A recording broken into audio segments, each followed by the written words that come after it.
إن الدين عند الله الإسلام. السلام عليكم ورحمة الله وبركاته. الحمد لله رب العالمين والصلاة والسلام على سيد المرسلين سيدنا ونبينا وحبيبنا وإمامنا محمد وآله وصحبه الميامين ومن تبعهم بإحسان إلى يوم الدين. أما بعد، فقد قال الله سبحانه في كتابه العزيز: فأعوذ بالله من الشيطان الرجيم بسم الله الرحمن الرحيم وكذلك جعلناكم أمة وسطا لتكونوا شهداء على الناس ويكون الرسول عليكم شهيدا إلى آخر آية। সম্মানিত সভাপতি, আমার প্রিয়, আমার স্নেহের ছাত্র মাওলানা তারেক মুনাওয়ার, আপনারা মনোয়ার বলেন, শব্দটা মুনাওয়ার। মুনাওয়ার মানে আলোকিত। তো সে শুধু আলোকিত না, আলো দান করছে, আলহামদুলিল্লাহ। আল্লাহ যেন তাকে তার এই বলিষ্ঠতা, উপস্থাপনা ও পরিবেশনার যে বলিষ্ঠতা, এটা যেন নিরবচ্ছিন্ন রাখেন, আমিন। আপনাদের মূল স্লোগান হলো সফলতা। সফলতা কাদের জন্য?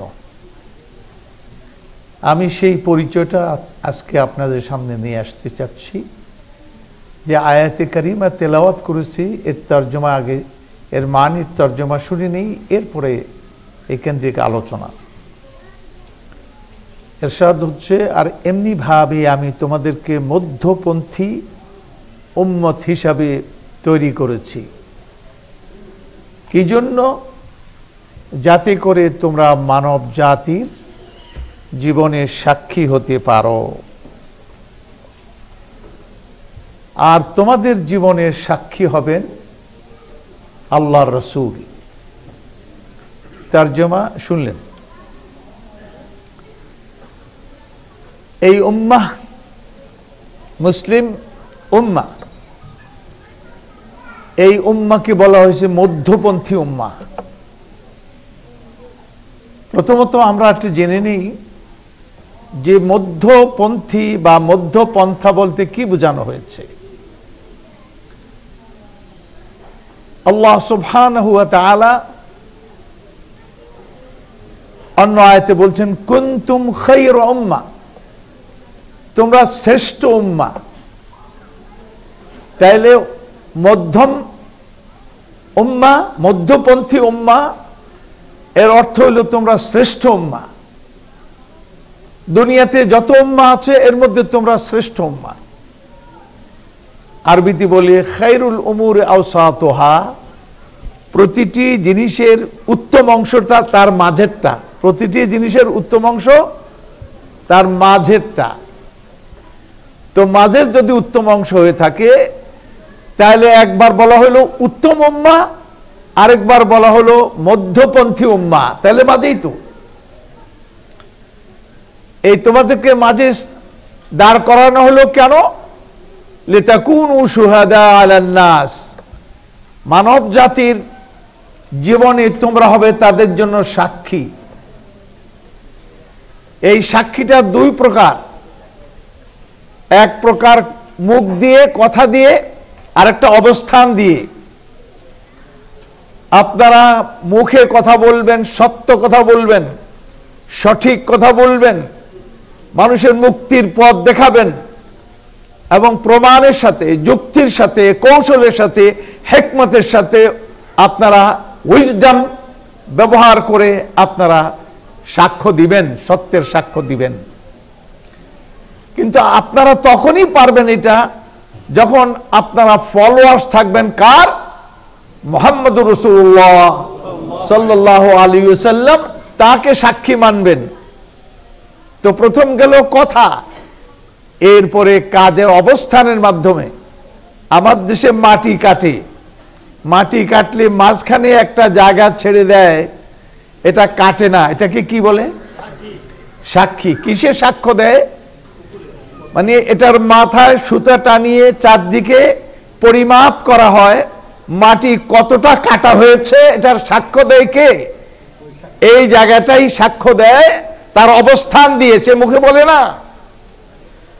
অনুরূপ ভাবে সত্যের সাক্ষ্য মোমেনরা, এই মুসলিম উম্মাহ তাদের অবস্থান দিয়ে এটা তারা দুনিয়ার সামনে স্ট্যান্ডার্ড হিসাবে তারা নিজেদেরকে তুলে ধরবে, যাতে করে অন্যরা তাদের মাথায় সুতা টানিয়ে নিজেদের পরিমাপ করে তারা কতখানি সভ্য হয়েছে, তারা কতখানি সফল হয়েছে, তারা কতখানি শান্তি পেয়েছে, তারা কতখানি উন্নতি করেছে, তাদের অর্থনীতির মান কি, তাদের রাজনীতির মান কি, তাদের শিক্ষার মান কি, তাদের পরিবারের মান কি, এই সমস্ত কিছু মান নির্ণয় করবে মুসলমানদের দিয়ে। তারা হলো স্ট্যান্ডার্ড। আল্লাহ পাক ঘোষণা করছেন।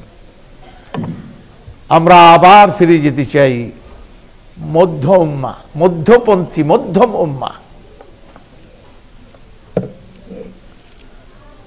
মধ্যপন্থী তার মানে দুই দিকে চরম পন্থা, এক্সট্রিম, ডানে এক্সট্রিম, বামে এক্সট্রিম, আমি কোথায়? মাঝে। এবার দেখুন আকীদাতান, আপনি ইমানের দিক থেকে, আকীদার দিক থেকে আপনি লক্ষ্য করুন, আপনি মাঝে না এক্সট্রিমে? আমেরিকান এম্বাসির এই পলিটিক্যাল সেক্রেটারি নাম হলো মিস্টার রবার্ট ওয়াং, আমার সঙ্গে দেখা করেছে, নরসিংদী মাদ্রাসা দেখেছে, দুইজন পলিটিক্যাল সচিব নরসিংদী মাদ্রাসা দেখেছে, আর ইউনিভার্সিটিতে বসে কথা বলছি তার রবার্ট ওয়াং এর সঙ্গে। আমি বললাম, শুনো, 2 দিন ধরে তোমার কথা শুনলাম, এবার আমার কথা শুনো। শুনতে শুরু করলো, আমার ভিসি ট্রান্সলেট করছেন আমার কথা। আমি বললাম, তোমরা আমাদেরকে চরমপন্থী বলো, গালি দাও, কিন্তু আসলে চরমপন্থী তোমরা। বলে কেমনে? দেখো, তোমাদের বিশ্বাস ঈসা আলাইহিস সালামকে তোমরা বলো সন অফ গড। কার ছেলে? আল্লাহর ছেলে। তোমাদের বন্ধুরা, যাদেরকে তোমরা পরম বন্ধু হিসেবে গ্রহণ করো, মানে ওই ইসরায়েলি ইহুদিরা, তারা কি বলে? তারা বলে ইল্লিগাল সান, মানে ওয়ালাদুজ্জিনা। তাহলে একদল নিয়ে গেল, তোমাদের বন্ধুরা নিয়ে গেল অতল তলায়, আর তোমরা নিয়ে গেলে আরশে আজিমের উপরে, 2 এক্সট্রিমে চলে গেলে। আমরা মাঝখানে, আমরা কি বলি? আব্দুল্লাহ ওয়া রাসূলুহু, তিনি আল্লাহর গোলাম এবং তার রাসূল। আল্লাহর বেটাও না, হারামজাদাও না, নাউযুবিল্লাহ মিন যালিক। পরে বললাম, আমি অবাক হচ্ছি, তোমাদের ফেইথ, তোমাদের বিশ্বাস ও চেতনা, মূল্যবোধের সঙ্গে এত বড় সংঘর্ষ যাদের, তারা তোমাদের বন্ধু, আমরা তোমাদের দুশমন। তো আমেরিকা গিয়ে আমার এটা বুঝ হয়েছে, আমেরিকা হলো চরম পশ্চিমে, আর জাপান হয়েছে চরম পূর্বে, কিন্তু দুইটা আবার কাছাকাছি হয়ে গেছে।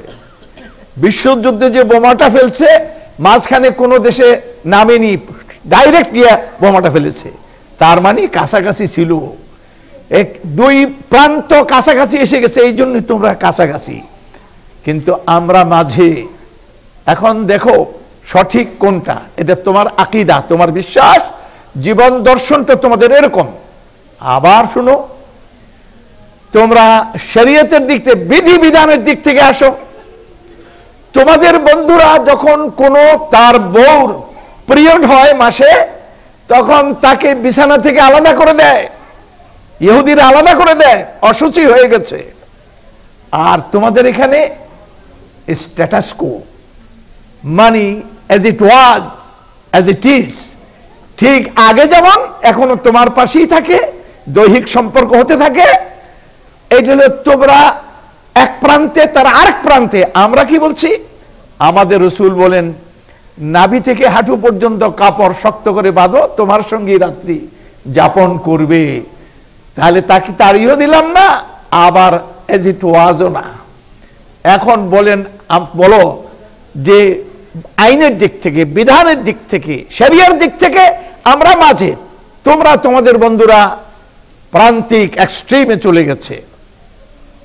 আচরণ মুহাম্মদুর রাসূলুল্লাহ সাল্লাল্লাহু আলাইহি ওয়াসাল্লাম তিনি মসজিদে নববীতে বক্তব্য রাখছেন, সাহাবায়ে কেরাম শুনছেন। এর মধ্যে নবাগত একজন ইনি বেদুইন। নবী সাল্লাল্লাহু আলাইহি ওয়াসাল্লাম দেখতেও সুন্দর, কথাও সুন্দর। সে অবাক হয়ে কথাগুলি শুনছে। হঠাৎ করেই তার প্রস্রাবের চাপ হচ্ছে। আনকালচার্ড যাযাবর বেদুইন, সে ওইখানেই পেশাব করে দিল। ঘটনাটা বুখারীতে আসছে। ওইখানেই পেশাব করলো। আমি চিন্তা করলাম কেন এটা করলো। আমার মনে হয় সে চিন্তা করলো আমি যদি উঠে যাই, মাইক তো তখন ছিল না, যেখানে পেশাব করবো সুন্দর কথাগুলি শুনতে পাবো না, তো দেখাও হবে না। তাহলে আমি এই দুইটা একত্রেই করি, দেখিও শুনিও আনলোডও করি। সুতরাং সেখানে আনলোড করলো। সাহাবায়ে কেরাম দেখলেন এইখানে প্রস্তাব করছে, ধর মার, তেড়ে উঠলেন। নবী সাল্লাল্লাহু আলাইহি ওয়াসাল্লাম দেখলেন কদ্দুর যায়, তারপর বললেন শুনো, ইয়াসসিরু ওয়ালা তুআসসিরু বাশশিরু ওয়ালা তুনাফিরু ফাইন্নাকুম বুইসতুম মুয়াসসিরিন। দেখো, সহজ করো, কঠিন করো না। সহজ করো, কঠিন করো না। মানুষের কে কাছে রাখো, দূরে তাড়িয়ে দিও না। Including is better then excluding. তোমরা যেভাবে শুরু করছো, এত ভাগে তোমাদেরকে পাঠানো হয়েছে ইনক্লুড করার জন্য। সুতরাং ফাইন্নাকুম বুইসতুম মুয়াসসিরিন, সহজীকরণের জন্য তোমাদেরকে পাঠানো হয়েছে, তোমাদের উত্থান ঘটানো হয়েছে। এরপরে এক বালতি পানি নিয়ে আসো, এটা ঢেলে দাও, মসজিদ পবিত্র হোক। এরপরে লোকটাকে মোটিভেট করো, এডুকেট করো, তাকে শিক্ষা দাও এটি মসজিদ, ইবাদতের জায়গা, প্রস্রাবের জায়গা নয়। সাহাবায়ে কেরাম তাই করলেন। লোকটির প্রতিক্রিয়া শুনুন, সে কি বলল। লোকটি সঙ্গে সঙ্গে দোয়া করলো, আল্লাহুম্মা আরহামনি ওয়া মুহাম্মাদান ওয়ালা তারহাম মা'না আহাদান। আয় আল্লাহ, আমাকে রহম করেন। আমি পেশাব করলি কি, আমি তো আমার স্বার্থ আমার রক্ষা করতে হবে না। সুতরাং সেই জন্য আমাকে রহম করেন, আর মুহাম্মদকেও রহম করেন সাল্লাল্লাহু আলাইহি ওয়াসাল্লাম। কেন, এই লোকটা না হলে তো রাতে আমার হালুয়া বানিয়ে ফেলতো, হালুয়া টাইট হয়ে যেত। এই লোকটার কারণে তো বেঁচে গেলাম। ওয়ালা তারহাম মা'না আহাদান, এই রহমতের সার্কেলের মধ্যে, এই বেষ্টনীর মধ্যে একটারও জায়গা দিয়েন না। কারণ এগুলি যা শুরু করেছিল, তো এত তো চরমেই গেল সে। কিন্তু মুহাম্মদ রাসূলুল্লাহ সাল্লাল্লাহু আলাইহি ওয়াসাল্লাম তার শিক্ষাটা কি মাঝে না এক পাশে চলে গেল? মাঝে। সাপও মরল, লাঠিও কিন্তু ভাঙলো না, এও থাকলো। এবং সে নবী সাল্লাল্লাহু আলাইহি ওয়াসাল্লামের আচরণে সে এতখানি প্রমাণিত হলো, সে সঙ্গে সঙ্গে দোয়া শুরু করে দিল। যদিও দোয়ার ব্যালেন্সটা ঠিক রাখতে পারেনি, এখানে একদিনই আর কদ্দূর, একদিনই তো মাত্র হলো সে। এরপরে সামনের দিকে এটা আমরা কি দেখলাম? আমরা আকীদাতান, শরীআতান ওয়া মানহাজান। এবার আসেন, আমরা যদি রাজনৈতিক দিক থেকে দেখতে চাই, তাহলে একটা দেশে, আমার দেশের সংবিধানে এটা বলা আছে যে এই দেশের মালিক জনগণ, এই মাটির মালিক জনগণ, জনগণ সার্বভৌম, তাই না? এরপরে গণতন্ত্রের ব্যাখ্যা দিতে গিয়ে mister Abraham Lincoln, by the people, of the people, for the people. তো by the people, of the people, for the people. By the people ঠিক আছে, ফর দ্য পিপলও ঠিক আছে, কিন্তু অফ দ্য পিপল ভুল করেছেন, শিরক করে ফেলছেন। জনগণ মালিক না, মালিক কে? লিল্লাহি মা ফিস সামাওয়াতি ওয়া মা ফিল আরদ। আমরা বলি আল্লাহ মালিক, জনগণ মালিক না। তবে জনগণ কি? ও জনগণ আল্লাহর প্রতিনিধি, অতএব প্রতিনিধি নিজে স্বাধীনভাবে নিজের মন মতো যেখানে ইচ্ছে সেখানে করতে পারে না। তিনি যার প্রতিনিধিত্ব করেন তার সিদ্ধান্তের মধ্যে সেই প্রতিনিধিত্ব প্রতিভাত হতে হবে, সেটা সেখানে দেখা যাবে। অতএব আমার ভোট আমি দিব, যাকে ইচ্ছা তাকে দিব, চরম কথা। জি না, ইন্নাল্লাহা সাইলুন কুল্লা রাইন আম্মা ইসতারাহু হাফিজান দাইয়া, আল্লাহ প্রতিটি দায়িত্ববানকে, আমানতদারকে তার আমানত, তার দায়িত্ব সম্পর্কে জিজ্ঞাসাবাদ করবেন। সে কি যা যথাযথ তা সংরক্ষণ করেছিল নাকি বিনষ্ট করেছিল, আল্লাহ পাক জিজ্ঞেস করবেন। তাহলে আল্লাহ আপনাকে জিজ্ঞেস করবেন, এখানে আল্লাহই নাই। আপনারা আল্লাহকে রাখেন উই ট্রাস্ট ইন গড, এটা আপনাদের কিসের মধ্যে আছে? আপনাদের ডলারের মধ্যে আছে, কিন্তু ব্রেইনে নাই, আপনাদের হৃদয়ে নাই, আপনাদের কাজ কর্মের মধ্যে নাই। তো আপনারা সেখানে জনগণকে মালিক বানিয়ে ফেলছেন। আমরা না, জনগণ মালিক না, জনগণ প্রতিনিধি। মালিককে তা আমরা মাঝখানে আসলাম, আলহামদুলিল্লাহ জনগণ প্রতিনিধি গেল। এরপরে আপনি আপনাদের যে অর্থনীতি নিয়ে আজকে বিশ্বে কি কি মতবাদ হলো, তাহলে কমিউনিজম, ক্যাপিটালিজম আর ইসলাম। কমিউনিজম কি? যত দুষ্টমির, যত নষ্টমির কারণ হলো ব্যক্তি মালিকানা, প্রাইভেট অনারশিপ। এটাকে চিহ্নিত করেছেন কমিউনিজমের যারা দিকপাল, তারা এটা ঠিক করেছেন ব্যক্তি মালিকানাই হলো যত দুষ্টামির, যত নষ্টামির কারণ। অতএব ব্যক্তি মালিকানা মানি না, তারা ব্যক্তি মালিকানা অস্বীকার করলেন। আর ক্যাপিটালিজমে কি হলো? ব্যক্তি মালিক, এখানে বলার কিছু নাই, তার ট্যাক্স দিয়ে দিবে, আর ব্যক্তি হলো সমস্ত কিছুর মালিক। এবার সিনেমার করুক, নাহলে ক্যাসিনো করুক, নাহলে এই মদের ব্যবসা যাই করুক, সেই মালিক। একজন কোটি কোটি শত কোটি টাকার মালিক, আরেকজন একবার পথের কিনারে পড়ে থাকবে। কিন্তু ইসলাম এসে মাঝখানে কি বলল? দুটার একটাও ঠিক না। ব্যক্তি মালিকানা ভুল করছে না, ব্যক্তি মালিকানা, তবে সার্বভৌম মালিকানা ব্যক্তির নয়, মূল মালিক কে? আল্লাহ। অতএব আল্লাহ পাকের আমানত তার কাছে, সেও মালিক। কারণ মালিক না হলে সে এটাকে তাসাররুফ করবে, এটা হস্তক্ষেপ করবে, ব্যবহার করবে কেমন করে? অতএব তাকে মাঝে রাখা হলো এবং কতগুলি ক্রাইটেরিয়া দেয়া হলো। সে জুয়া খেলতে পারবে না, মদের ব্যবসা করবে না, শুকরের ব্যবসা করবে না, হারাম ব্যবসা করবে না, হালাল ব্যবসা করতে হবে, ভেজাল করতে হবে, বন্ধ করতে হবে, মিথ্যা বলবে না, কতগুলি ক্রাইটেরিয়া দেয়া হলো। এরপরে যাকাত আরোপ করা হলো, কারণ সবাই কামাই করতে পারবে না। অতএব অফি আমওয়ালিম হাক্কুল লিসাইলি ওয়াল মাহরুম, যারা কামাই করতে পারে না, যে কোনো কারণেই হোক কামাই করতে পারছে না, ব্যর্থ হচ্ছে, তাদের সুস্পষ্ট অধিকার এদের মালিকানার মধ্যে আসে। সুবহানাল্লাহ। মালিকানাকে ঠিক করে দিলেন আল্লাহ। সুতরাং তারা যাকাত দিবে, ইনফাক করবে। এরপরে এটার উদ্দেশ্য কি? লক্ষ্য করুন, আল্লাহ পাক বলেন কাইলা ইয়াকুনা দুলাতাম বাইনাল আগনিয়াই মিনকুম, অর্থ যেন তোমাদের সম্পদশালীদের মাঝেই যেন কুক্ষিগত না থাকে, ঘোরাফেরা না করে, বরং এই অর্থের প্রবাহ যেমন সমাজের প্রতি স্তরে চলে যায়, সব জায়গায় এটা চলতে থাকে। সুতরাং আমরা বলি মূল মালিক আল্লাহ, আমরা তার আমানতি মালিকানা রাখি, যা ইচ্ছা তা করতে পারি না, আল্লাহর হুকুম মোতাবেক আমরা এটা ব্যবহার করব। আমরা ব্যক্তি মালিকানাকে অস্বীকার করব না। যদি করি তো জাকাত কি হয়ে যাবে? জাকাত দিবেন কিসের উপর? ব্যক্তি মালিকানা না থাকলে।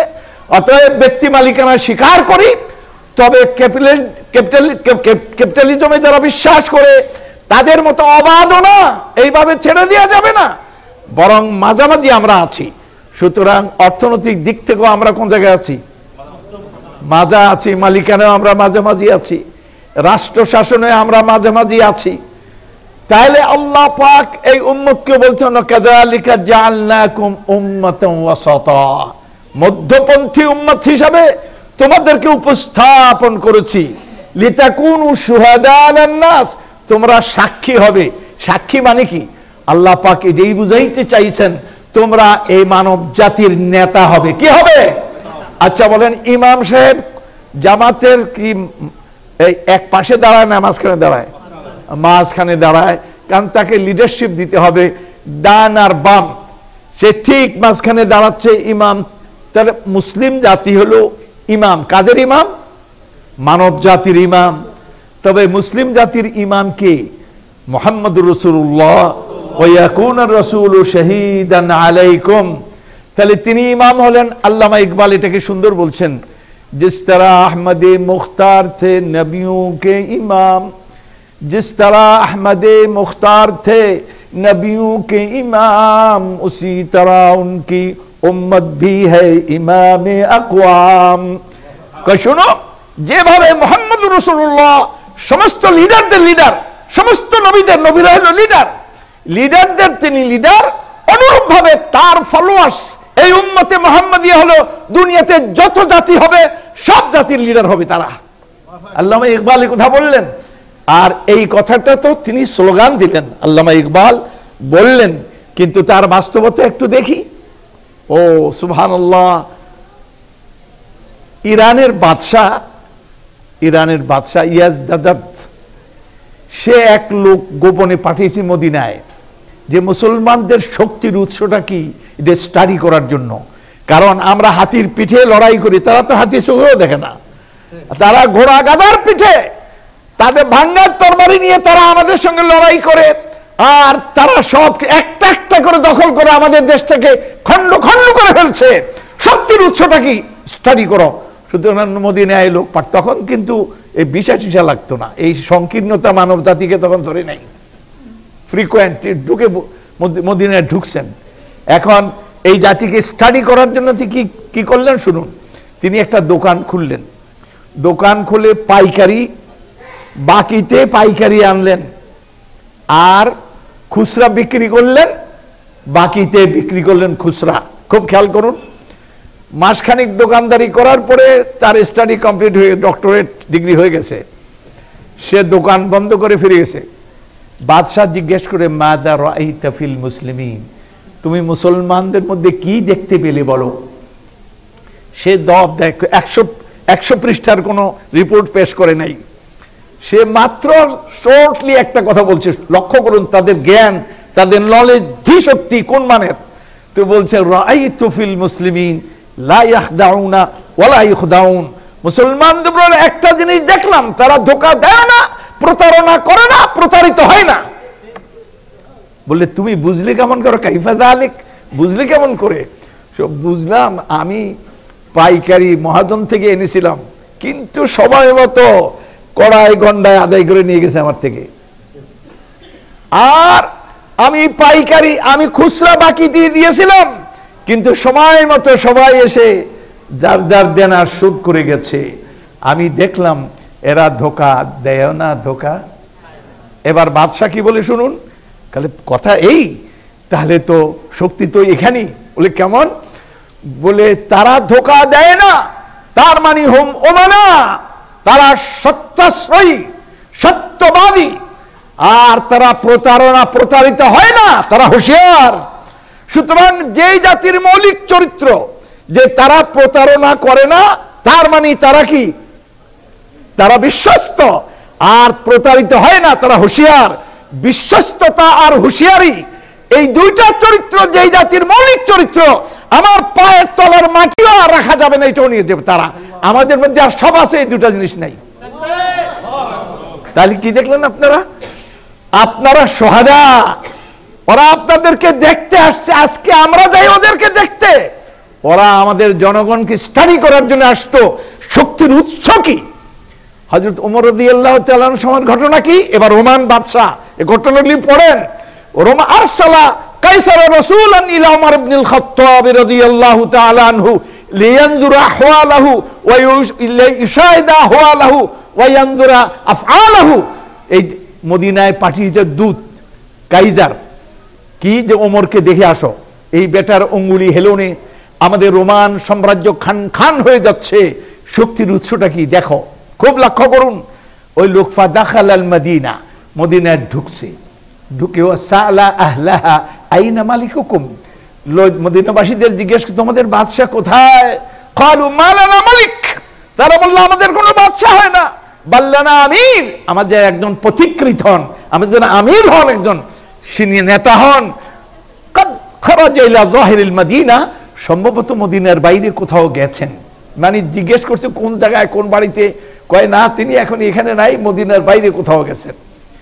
এই লোকটা বের হয়েছে, বের হয়ে জিজ্ঞেস করে কই গেল, তালাশ করতে করতে ফারাহু নাইমান ফিস শামসি আলা রামলিল হার, গিয়ে দেখলেন ওমর রাদিয়াল্লাহু তাআলা আনহু ঘুমিয়ে আছেন, উত্তপ্ত বালির উপরে ঘুমিয়ে আছেন। ওয়ায়াসকুতুল আরাকু মিন জাবিনি, তার ললাট দেশ থেকে ফোঁটা ফোঁটা ঘাম এটা পড়ে বালিগুলি সিক্ত হয়ে যাচ্ছে। এই অবস্থা দেখে এই লোক চিৎকার দিয়ে উঠে, ইয়া ওমর, হে ওমর, আদালতা ফা আমেনতা ফা নিমতা, তুমি জাস্টিস করো, এই জন্য নিরাপদ, তুমি ঘুমাও, তোমার কোনো শঙ্কা নাই। ফা নিমতা, আদালতা ফা আমেনতা, নিরাপদ হলে, ফা নিমতা, এরপর তুমি ঘুমালে। আর আমাদের বাদশাহ কত বাহিনীর দ্বারা ঘেরাও করা থাকে, এই বাহিনী সেই বাহিনী, তার প্রোটেকশনের জন্য, কিন্তু তারপরও তার কি হয় না, ঘুম হয় না, আর তুমি এভাবে ঘুমাচ্ছ। তাইলে দুটি ঘটনা আমরা আনলাম, লিতাকুনু শুহাদা আলান নাস, আমরা তাদের জন্য সাক্ষী হব। এই সাক্ষী দেখার জন্য তারা আসছিল, স্টাডি করার জন্য, নেতাকে দেখতে নেতা পাঠিয়েছে, আবার জনগণকে দেখতো, তারা আমাদের স্টাডি করেছে, জনগণকে আমাদের নেতাকেও স্টাডি করেছে, তারা দেখেছে এই সাক্ষীটা কত কত সুন্দর, কত ভালো। তাহলে আপনি কোন দিক থেকে দেখলেন? আমরা ছিলাম সেই জাতি, আমরা মধ্যপন্থার জাতি। আল্লাহ আমাদেরকে আকীদা, ঈমান সবকিছু দিলেন, কিন্তু এখন আমরা কোথায়? এখন কি নিয়ে আমরা বিপদে আছি বলেন তো? চরম পন্থা নিয়ে। চরম পন্থা, বিভিন্ন বাহিনী, বিভিন্ন দল আজকে তৈরি হয়েছে। চরম পন্থা, ফিলিস্তিন হলো মূল সমস্যার কেন্দ্র, ফিলিস্তিন। আমি এটা মার্কিনীদেরকে বোঝানো মেসেজ দিয়েছি, তোমরা জানো এই সমস্যার মূল কারণ হলো চরম পন্থা, ইসলামে অস্বীকৃত। কিন্তু চরম, এটা প্রতিক্রিয়া, এটা হলো প্রতিক্রিয়া। আর প্রতিক্রিয়াটা এই ঠিক সুবিন্যস্ত হয় না। এরা মারতা কে না কারতা, যে বলে পানির মধ্যে ডুবে, সে একটা তৃণখণ্ড হলো ধরে, সে জানে এটা ডুবে যাবে, তারপরে বাঁচার জন্য চেষ্টা করে। আজকে তরুণদের মধ্যে যে ফ্রাস্ট্রেশন এসেছে, এই ফ্রাস্ট্রেশনের বহিঃপ্রকাশ হলো চরমপন্থা। এবং এই তরুণদের মধ্যে ইসলামের এলেম নাই। একটা হলো ফ্রাস্ট্রেশন কারণ, আরেকটা হলো ইসলামের সঠিক নলেজ তাদের মধ্যে না থাকার কারণে আজকে তোমরা ফিলিস্তিনে যা নির্যাতন করছো, বাড়ি ঘর ধ্বংস করছো, ক্ষেত খামার ধ্বংস করছো, পুরুষ পরম্পরায় তারা বসবাস, ভিটা মাটি থেকে তাদের উৎখাত করছো। আফগানিস্তানে তোমরা কোথা থেকে আমরা আক্রমণ করে আফগানিস্তানকে তছনছ করছো, ইরাককে তছনছ করছো। এইগুলি দেখে ওই তরুণরা যারা ইসলামের সঠিক নলেজ একর করতে পারে নাই, এই তরুণরা আজকে ফ্রাস্ট্রেটেড, আর ফ্রাস্ট্রেশন থেকেই এই চরম পন্থার দিকে যাচ্ছে। এটা তোমরাই হলো এক নম্বর কারণ। দুই নম্বর কারণ, এই ছেলেদের নলেজ নাই যে ইসলাম চরম পন্থাকে কি করা হয়নি, এটাকে মানা হয়নি। ইসলাম হলো মধ্যপন্থার, তার সকল দিক থেকে মধ্যপন্থা। সুতরাং এই চরম পন্থার মোকাবিলা বন্দুক দিয়ে করা যায় না। আমি আমার দেশে বলেছি, বন্দুক দিয়া, কামান দিয়া, পুলিশ দিয়া চরম পন্থা কি করা যায় না, এটাকে স্টপ করতে পারবেন না, বরং এটা আরো বেড়ে যাবে। হ্যাঁ, এটা গোড়ায় হাত দিতে হবে। ডাক্তারের কাছে গেছিল রোগী, পেটে ব্যথা, ডাক্তারের কাছে কি খেয়েছিলেন? রুটি। রুটিটা কেমন ছিল, তাজা না বাসি? তাহলে বাসি ছিল। আচ্ছা, ডাক্তারের সহযোগীরা বলে হাত পা বাঁধো। রুগীর হাত পা পাচ্ছে, বাঁধার পরে রুগী মনে করছে তার অপারেশন হবে, পেটে পেটে গন্ডগোল। ডাক্তার করছে কি, ওষুধ দিয়ে তার চোখে এবার ড্রপ দিচ্ছে, একটা একটা করে ফোঁটা দিচ্ছে। সে বলে এটা কোন ধরনের চিকিৎসা? রোগ হলো পেটে, আর আপনি ড্রপ দিচ্ছেন কোথায়? এটাই যদি করতে হবে, হাত পা বাঁধলেন কেন? বলে তুমি তো প্রতিবাদ করবা। আমি জানি এই যুক্তি দিয়ে প্রতিবাদ করবার, যে রোগ হলো পেটে, ওষুধ দেন চোখে, যে উল্টা পাল্টা শব্দ ডাক্তারের মতো চিকিৎসা শুরু করে দিলেন। আপনার শব্দ ডাক্তারের কবিতা তো পড়ছেন, আমি কবিতা বলছি না। সুতরাং এটা কোন কাজ করলেন? সেই জন্য হাত পা বাঁধছি। বলে তারপরে আরো কিছু বলে, হ্যাঁ শুনো, আমি ফান্ডামেন্টাল ট্রিটমেন্ট করব, মৌলিক চিকিৎসা করব, এটা শাখাগত চিকিৎসা। এখন আমি ট্যাবলেট দিব, পেট ভালো হবে, আবার তুমি পোড়া রুটি খাবে, আবার তুমি বাসি রুটি খাবে, পেট আবার খারাপ হবে। তা আমি দেখলাম তোমার রোগটা কোন জায়গায়, চোখে। তুমি চোখে দেখো নাই যে এই রুটি খেতে হয় না, দেখে দেখে খেলে কেমন করে। সুতরাং এইটা মৌলিক চিকিৎসা করে দেই, এরপরে পেটেরটাও করব, তুমি ভালো হয়ে যাবা। তাহলে আজকে এই তরুণদেরকে এই চরমপন্থাকে যদি ট্রিটমেন্ট দিতে হয়, এটা যদি অ্যাড্রেস করতে হয়, তাহলে আপনাকে হাকিম হতে হবে, আপনার উইজডম প্রয়োগ করতে হবে, আপনার অভিজ্ঞতা, বুদ্ধিমত্তা, চিন্তাকে এখানে দেখতে হবে। ওইখানে মাথা উড়িয়ে দিলে হবে না, একটা উড়াবেন তো 10টা গজাবে, এগুলি সফলতা আসবে না। সুতরাং নলেজ দিতে হবে, তবে সাথে সাথে ওদেরকে দিতে হবে নলেজ। আর আপনারা বিশ্ব মোড়ল যারা আছেন, যারা জাতিসংঘে বসে ফয়সালা করেন, তারা যেন ভারসাম্যপূর্ণ ফয়সালা করেন। ইদিলু, তোমরা জাস্টিস করো, ইনসাফ করো, এবং আদালত হলো ইসলামের মূল কথা। নবী সাল্লাল্লাহু আলাইহি ওয়াসাল্লাম বলছে, আমাকে পাঠানো হয়েছে লিআদিলা বাইনান নাস, মানুষের মধ্যে আমি যেন জাস্টিস করি, সেই জন্য পাঠানো হয়েছে। এখানে থাকতে পারে অমুসলিম, মুসলিম, খ্রিস্টান, নাস্তিক, সবই থাকবে, কিন্তু জাস্টিস করতে হবে, আমাকে দেখতে হবে। অতএব আমি আজকে ইকনার এই সম্মেলনে বলতে চাই, আপনাদের পরিচয়টা আবার ফিরে নেন।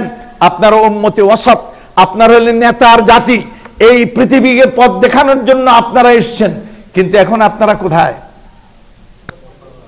কি আপনারা সামনে না পিছনে? পিছনে। যারা আজকে সামনে তারা কিন্তু সামনে না, ভুল করবেন। যারা আজকে সামনে দেখতে পাচ্ছে এরা কিন্তু সামনে না, এরা তাদের জায়গায় আছে। আমরা ইমামতের জায়গা ছেড়ে দিয়ে পিছনে চলে গেছি, তো মনে হয় আপেক্ষিকতার কারণে মনে হয় যে তারা আমাদের সামনে, আসলে তারা আগে যেখানে ছিল এখনো সেখানেই আছে, আমরা পিছনে চলে গেছি। কারণ কি? কারণ হলো আমাদের আইডেন্টিটি আমরা ভুলে গেছি। এই যে আইডেন্টিটি কার্ড, এটা আমরা ভুলে গেছি। আমাদের পরিচয়, আমাদের ঈমান, আমাদের চেতনা, আমাদের মূল্যবোধ, আমাদের নলেজ, আমাদের কিতাব, আমাদের আল্লাহ, আমাদের রাসূল, আমরা আজকে তাদেরকে যেভাবে মানা দরকার, যেভাবে স্বীকৃতি দেওয়া দরকার, সেইভাবে আমরা করছি না বলেই আজকে এই অবস্থা। তবে আল্লাহ পিটাচ্ছেন আমাদেরকে। কেন পিটাচ্ছেন? পিটুনি দেয়াচ্ছেন, যাতে করে আমাদের মধ্যে এই অনুভূতি ফিরে আসে যে মার খাওয়ার জন্য তো আমরা আসি নাই, আমরা তো নেতৃত্বের জন্য, বিশ্ব শান্তির জন্য এসেছিলাম। মুহাম্মদ রাসূলুল্লাহ সাল্লাল্লাহু আলাইহি ওয়াসাল্লাম সেই সমাজই কায়েম করেছিলেন, সেই রাষ্ট্র কায়েম করেছিলেন, সেই অর্থনীতি দিয়েছিলেন, সেই রাজনীতি দিয়েছিলেন, সেই পরিবার ব্যবস্থা দিয়েছিলেন, সেই শিক্ষা ব্যবস্থা দিয়েছিলেন। সব তো আলোচনা করার সুযোগ নেই। সুতরাং আমাদেরকে আবার স্টাডি করতে হবে। সবক, আল্লামা ইকবালের আরেকটা শের দিয়ে বক্তব্য শেষ করি। सबक पढ़ फिर, खूब ख्याल करें, सबक पढ़ फिर अमानत का, सदाकत का, दियानत का, शुजाअत का, काम लिया जाएगा तुझसे दुनिया की इमामत का। তুমি আবার নতুন করে সবক নাও আমানতদারির, বীরত্বের, সততার, তুমি সাহসিকতার, তুমি আমানত আবার এই সবক নাও।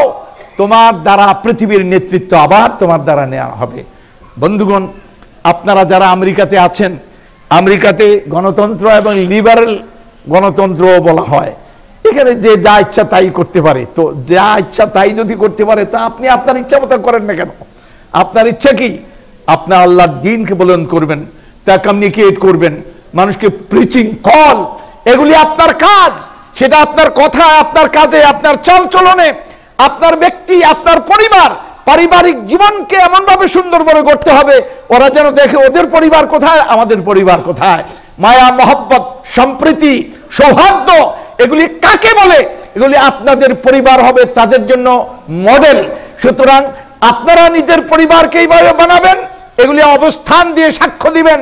আরেকটা হলো কথায়ও বলবেন, আপনার দ্বীনের দাওয়াত পৌঁছাবেন। আপনারা আমানতদারির সাথে হিকমত, উদউ ইলা সাবিলি রাব্বিকা বিল হিকমতি ওয়াল মাউইযাতিল হাসানাতি ওয়াজাদিলহুম বিল্লাতি হিয়া আহসান। তুমি আল্লাহর প্রতি আহ্বান জানাও, ইলা সাবিলি রাব্বিকা বিল হিকমা, কৌশলী হতে হবে, তোমাকে কৌশলী হতে হবে, বিল হিকমা ওয়াল মাউইজাতিল হাসানা, সুন্দর ওয়াজের দ্বারা, আর কি ওয়াজাদিল বিল্লাতি হিয়া আহসান, জাদিলহুম বিল্লাতি হিয়া আহসান, তুমি তাদের সঙ্গে বিতর্ক করো, দরকার হয় ইন্টারেকশন হবে, বিতর্ক হবে, কিন্তু উত্তম ভাবে কথা বলবে, খেপে যাবে না, তাদেরকে মন্দ বলবে না, তাদেরকে বলবে না, কত সুন্দরভাবে বলা যায়। ওই যে আমেরিকান কি কয় গেছিল সেক্রেটারি, সে যখন এগুলি শুনলো আমার কাছে, শুনে আমি ইসলামের এই ব্যাখ্যা কারো কাছে জীবনে শুনি নাই। তা আমি তাকে বললাম, তুমি কি ইসলামী পণ্ডিতদের কাছে যাও, স্কলারদের কাছে যাও? আমি তো ছোটখাটো একজন কিছু, তুমি বড় বড় স্কলার তোমার আমেরিকাতেও আছে, তাদের সঙ্গে দেখা করো, জানার চেষ্টা করো, তাহলে ইসলাম সম্পর্কে তুমি সঠিকভাবে জানবে। সে বলে আমি জীবনের সঙ্গে সঙ্গে স্বীকার করলো, জীবনে আমি ইসলামের এই ব্যাখ্যা শুনি নাই। তো বন্ধুগণ, আপনাদের জন্য এটা সৌভাগ্য, আপনারা যারা এই দেশে অবস্থান করছেন, খালি ডলার কামাইয়েন না। সফলতা ডলারের মধ্যেই নয়, এই ডলারে কত মানুষ কত পরিবারকে ধ্বংস করেছে, কত পরিবারকে ছিন্ন ভিন্ন করেছে, দুনিয়াও গেছে, আখিরাতও গেছে, আমও গেছে, সালাও গেছে। তাহলে আপনি রব্বানা আতিনা ফিদ দুনিয়া হাসানা ওয়া ফিল আখিরাতি হাসানা, দুনিয়াও সুন্দর চাই, আখিরাতও সুন্দর চাই। তবে মানে কি, আখিরাতের দিকে নজরটা রাখলে দুনিয়াটা সুন্দর হয়। ড্রাইভার যখন গাড়ি চালায়, তার নজরটা কোন দিকে থাকে? সে কি চালায় বলেন তো? সে চালায় চাকা, গাড়ির চাকাটা ঘুরায়, এই তো গাড়ি চলে, কিন্তু সে কি চাকার দিকে চালায় না সামনের দিকে থাকে? তো গাড়ি যত দ্রুত গতিতে চলবে তত ফার ইয়েতে তার নজর থাকতে হবে। গাড়ির চাকার দিকে চালিয়ে গাড়ি উল্টে পড়বে, আর যদি সামনের দিকে নজর রাখে গাড়ি সুন্দর চলবে। সামনে বলতে আখিরাত, আমার আখিরাতটা কেমন হবে, আখিরাতকে আমি কি জান্নাতে যাব, আমি কি সফল হব, আমি কি এই সুখ পাবো, সেটাকে যদি লক্ষ্য রাখেন, জান্নাতের টানে দুনিয়া আলহামদুলিল্লাহ সুন্দর হয়ে যাবে। তখন আপনার কাছে স্যাক্রিফাইস করতে, সৎ পথে চলতে, সত্য কথা বলতে, দয়া করতে, মায়া করতে, আল্লাহর রাস্তায় খরচ করতে একটু আপনার কাছে কষ্ট লাগবে না, কারণ টার্গেট কি? এই জন্য আরবি কবি বলেন, অমাই ইয়াখতুবিল হাসনা লাম ইউগলিহাল মাহরু। এটা আমরা মক্কা ইউনিভার্সিটি যখন পড়েছি, সেটা আমার এখন মনে আছে, যে সুন্দরী বিয়ে করে দেনমোহর যতই হোক বেশি হয় না। তার মানে যদি জান্নাত অ্যাচিভ করতেই হয়, খরচ যতই করবেন, কষ্ট যতই করবেন, কষ্ট লাগবে না। ওই যে মিয়া ওয়াজ করলো, ফুস্তু বিরব্বিল কাবা, ফুস্তু বিরব্বিল কাবা, আর কাবার রবের কসম, আমি কামিয়াব, আমি সফল। নজর কি এইখানে না ওইখানে? ওইখানে জান্নাতের। অতএব আসুন আমরা জান্নাতের পথে চলি, আমরা নিজের ঐক্যবদ্ধ হই, হিংসা বিদ্বেষ ভুলে যাই, দলাদলি এগুলি বাদ দেন। যত খারাপ রাজনীতি, এর থেকে আল্লাহরও আসতে, আল্লাহ নিজেকে রিটায়ার করে ফেলবেন, উপায় নাই। এ সমস্ত পথে চলে কিন্তু শেষ হয়ে যাবেন। যে সমস্ত কথা আজকে বলা হচ্ছে, শেখানো হচ্ছে, মুক্তির কোনো পথ নাই। আপনারা মনে করেন আলাদাভাবে হজ করবেন, আলাদাভাবে নামাজ পড়বেন, যাকাত দিলে আপনি সফল। উর্দু দিকে হাজার চুহা খাকে বিল্লি চালি হজ কো, 1000 ইঁদুর সবার করে বিড়াল এবার হজে রওনা হয়েছে। কথা বুঝতে পারছেন? আর তুমি তো হজটাকে অপবিত্র করছো, তুমি উদুর হারামটা খাও, আবার হজ করে গিয়া আল্লাহ লাব্বাইক আল্লাহুম্মা লাব্বাইক পড়তেছে। এ কাজ হবে না। আমাদের ইসলামী জীবন দর্শন এবং জীবনের সকল কাজ সমন্বিত, একটা আরেকটা থেকে আলাদা নয়। একটা কান ধরে টান দিলে সমস্ত কিছু এসে যায়। অতএব আপনারা মনে করেন না আমি যা ইচ্ছা তা করলাম, মাঝখানে সুবহানাল্লাহ আলহামদুলিল্লাহ পড়ে মৌলবীদের কিছু দাওয়াত খাওয়াই দিয়া জান্নাতে চলে যাবো, এটা কোনোদিন হবে না। এইটা বোকার স্বর্গে বসবাস করেন না। সুতরাং জিনহা রাজা কওম নবাশি কে ফরেবন হক রাবা সাজুদে ও নবী রাবে দরুদে, ওই গোষ্ঠীর সঙ্গে তোমার সম্পর্ক থাকা উচিত হবে না যারা আল্লাহকে সিজদা করে ধোঁকা দেয় আর নবীর উপর দুরূদ পাঠ করে নবীরই ধোঁকা দেয়। ওই গোষ্ঠীর সঙ্গে তোমরা থাকবে না। সুতরাং আল্লাহর সার্বভৌমত্ব জীবনের প্রত্যেকটা ক্ষেত্রে এবং নবীর নেতৃত্ব, তার আদর্শ সকল ক্ষেত্রে আল্লাহ আমাদের তৌফিক দান করুন। একনার যে সম্মেলন হলো, এই সম্মেলনকে আল্লাহ 16 কলায় আল্লাহ তাআলা সফল করুন। আল্লাহ তাআলা আমাদেরকে ওই সমস্ত লোকদের মধ্যে শামিল করুন যারা শুনে এবং আমল করে আমিন। ওয়া সাল্লাল্লাহু আলা সাইয়্যিদিনা নবিয়িনা মুহাম্মদ ওয়া আলিহি ওয়া সাহবিহি আজমাইন। إن الدين عند الله الإسلام